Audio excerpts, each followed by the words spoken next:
Thalita Latief dekat dengan Ican Ray usai cerai dari Dennis Lila. Irena Fabiola sebut benar dan terbukti.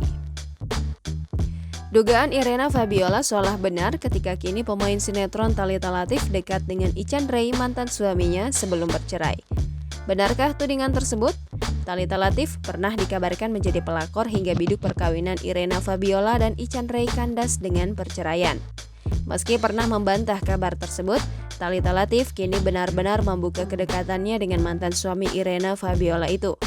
Selama ini Irena Fabiola banyak menerima pesan di akun media sosialnya tentang kedekatan Ican Ray dan Thalita Latief.